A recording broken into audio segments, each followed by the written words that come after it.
सोमपुर गांव वीरान था, सन्नाटा था। एक समय था जब यहाँ की गलियां बच्चों की हंसी और खेल से गूंजती थीं, लेकिन अब सिर्फ सन्नाटा और वीरानी थी। हवा में एक अजीब सी खामोशी छाई हुई थी। सूरज हमेशा की तरह छाए अंधेरे के पर्दे को चीरता हुआ थका हुआ सा लग रहा था। उसकी किरणें भी मानो इस उदासी को दूर करने में असमर्थ थीं। हवा खाली घरों में गूंजती हुई एक दर्द भरी चीख की तरह थी। ये चीखें मानो उन लोगों की थीं जो कभी यहाँ रहते थे। उनकी यादें अब इन दीवारों में बसी हुई थीं। कभी चहल पहल से भरे ये घर अब खंडहर में तब्दील हो चुके थे। उनकी मिट्टी की दीवारें टूट फूट रही थीं। इन घरों की दीवारों पर समय की मार साफ दिखाई देती थी। कभी जीवन से भरपूर खेत अब बंजर पड़े थे। इन खेतों में कभी फसलें लहलहाती थीं, लेकिन अब सिर्फ सूखी मिट्टी और बंजर जमीन बची थी। गांव का कुआं जो कभी जीवन और गपशप का स्रोत हुआ करता था, अब सूखा और फटा हुआ था। यहाँ कभी लोग पानी भरने आते थे, कहानियां सुनाते थे, लेकिन अब सिर्फ खामोशी थी। चारों तरफ एक घना अस्वाभाविक कोहरा छाया हुआ था, जो इस भयानक माहौल को और भी भयानक बना रहा था। ये कोहरा मानो इस गांव की उदासी और वीरानी को अपने में समेटे हुए था, और हर कोने में एक अनकही कहानी छुपी हुई थी। गांव के बुजुर्ग एक अलग ही सोमपुर की बातें सुनाया करते थे। उनकी कहानियों में एक जादू था जो सुनने वालों को एक अलग ही दुनिया में ले जाता था। वे कहते थे कि सोमपुर एक ऐसा गांव था जहां हर दिन एक नया उत्सव होता था। एक ऐसा गांव जो गर्माहट भरी धूप में नहाया करता था, जहां खेतों में हंसी की गूंज सुनाई देती थी।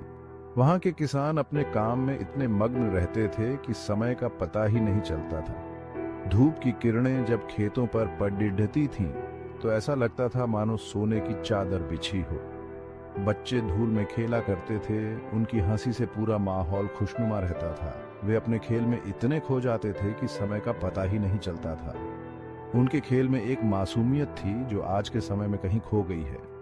औरतें कुएं पर पानी भरते वक्त कहानियां शेयर करती थीं। उनकी बातें सुनकर ऐसा लगता था मानो समय वहीं ठहर गया हो। वे अपने जीवन के अनुभवों को साझा करती थीं, जिससे नई पीढ़ी को बहुत कुछ सीखने को मिलता था। मर्द ताकतवर और मेहनती खेतों में काम करते थे। उनके चेहरे पर ईमानदारी से की गई मेहनत का सुकून साफ दिखाई देता था। वे अपने काम में इतने डूबे रहते थे कि उन्हें किसी और चीज की परवाह नहीं होती थी। उनकी मेहनत का फल पूरे गांव को मिलता था। फसल के त्योहार रंग, संगीत और नृत्य से भरपूर होते थे। इन त्योहारों में पूरा गांव एक साथ आता था और मिलकर खुशियां मनाता था।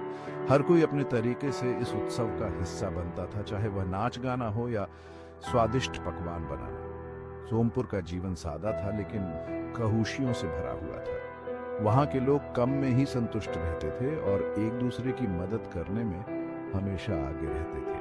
उनकी सादगी और आपसी प्रेम ही सोमपुर की असली पहचान थी। फिर एक दिन अंधेरा छा गया। ये चुपचाप आया, जैसे रात में कोई चोर। सूरज जो आसमान में ऊंचा चमक रहा था, अचानक मंद पड़ गया। एक साया विशाल और अभेद्य उसने पूरे गांव को निगल लिया। गांव के चौराहे पर अफरा तफरी मच गई। लोग आसमान की तरफ इशारा कर रहे थे। उनके चेहरे पर डर और घबराहट साफ दिखाई दे रही थी। हवा भारी हो गई, सांस लेना मुश्किल हो गया। एक अजीब सी खामोशी छा गई जो सिर्फ धड़कते दिलों की आवाज से टूट रही थी। अंधेरा छाया रहा। ये गांव के हर कण में समाता जा रहा था। साए जो कभी उनके साथी हुआ करते थे, अब टेढ़े मेढ़े होने लगे थे। वो फैल रहे थे और अजीबो गरीब आकार ले रहे थे, डरावने आकार। डर की आहटें पूरे गांव में फैल गईं।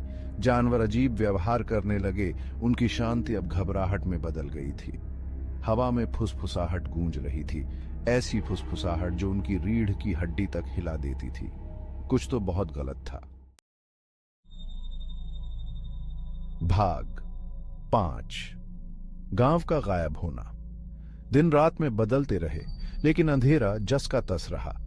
डर के मारे गांव वाले अपने घरों में दुबके रहे। फिर लोग गायब होने लगे। एक किसान खेतों से लौटते हुए बिना किसी निशान के गायब हो गया। एक छोटा लड़का गांव के किनारे खेल रहा था, सायों में समा गया। हर गुमशुदगी के साथ डर बढ़ता गया। गांव वाले जो कभी एक दूसरे से जुड़े हुआ करते थे, अब दहशत से एक हो गए थे। भाग 6 श्रापित नीम का पेड़। गांव के बीचों बीच एक पुराना नीम का पेड़ खड़ा था। इसकी गांठदार शाखाएं उम्र के साथ टेढ़ी मेढ़ी हो चुकी थीं। कई पीढ़ियों को आते जाते देखा था। गांव वाले इसे पवित्र मानते थे, अपने घर का रक्षक। अब ये पेड़ अंधेरे के केंद्र में खड़ा था। इसके पत्ते जो कभी हरे भरे हुआ करते थे, अब काले पड़ गए थे। इसकी जड़ें जो गांठदार और मोटी थीं, अब गांव पर कब्जा जमाते हुए फैल रही थीं। गांव वाले किसी श्राप की बातें करने लगे। भाग 7 अंधेरे में कैद। बचे हुए गांव वाले, जिनकी संख्या दिन ब दिन कम होती जा रही थी, खुद को फंसा हुआ पाते हैं। अंधेरा एक जेल बन गया था, एक ऐसी दीवार जो उन्हें बाहरी दुनिया से अलग करती थी। कभी जाने पहचाने रास्ते अब खतरनाक हो गए थे, जो उन्हें सिर्फ सायों के घुटन में ले जा रहे थे। उम्मीद, वो टिमटिमाती लौ जो मुश्किल से मुश्किल समय में भी बनी रहती है, उनके दिलों से मरने लगी। भाग 8 एक खोया हुआ गांव, एक किंवदंती का जन्म। अंधेरे ने सोमपुर को पूरी तरह से निगल लिया। यह अंधेरा केवल भौतिक नहीं था, बल्कि एक गहरी रहस्यमयी छाया थी जिसने गांव की आत्मा को भी ढक लिया था। बच्चों की हंसी, औरतों की बकबक, लोहार के हथौड़े की लयबद्ध आवाज, सब खामोश हो गई। ऐसा लगता था जैसे समय ने यहाँ रुकने का फैसला कर लिया हो। कभी चहल पहल से भरा ये गांव अब वीरान हो गया, जो अनजान की ताकत का सबूत था। यहाँ की गलियों में अब केवल सन्नाटा गूंजता था और हर कोने में एक अनकही कहानी छिपी थी।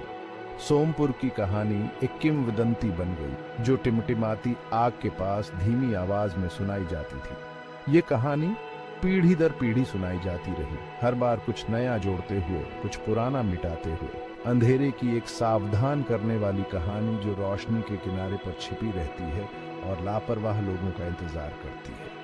यह कहानी केवल डराने के लिए नहीं थी, बल्कि एक चेतावनी थी, एक सबक जो हमें याद दिलाता था कि अंधेरे में छिपी ताकतों को कभी भी हल्के में नहीं लेना चाहिए।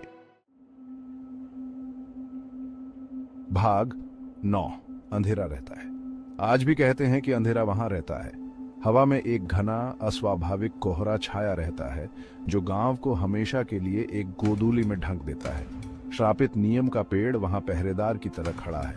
उसकी शाखाएं कंकाल की उंगलियों की तरह फैली हुई हैं और सोमपुर के गांव वाले सायों में खो गए। उनका हश्र उस अंधेरे की याद दिलाता है जो हर गांव, हर कस्बे, हर शहर के दिल में रहता है।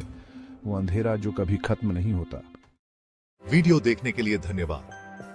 अगर आपको हमारी कहानियां पसंद आई हो तो जल्दी से हमारे चैनल को सब्सक्राइब करें और लाइक जरूर करें। और हां, ऐसी ही दिलचस्प, रोमांचक और खौफनाक कहानियों का मजा लेने के लिए जुड़े रहें सिर्फ मिस्टीरियस टीवी पर, क्योंकि यहाँ हर कहानी में छुपा है एक रहस्य से सेट है। हमारे चैनल को सब्सक्राइब करें और लाइक जरूर करें।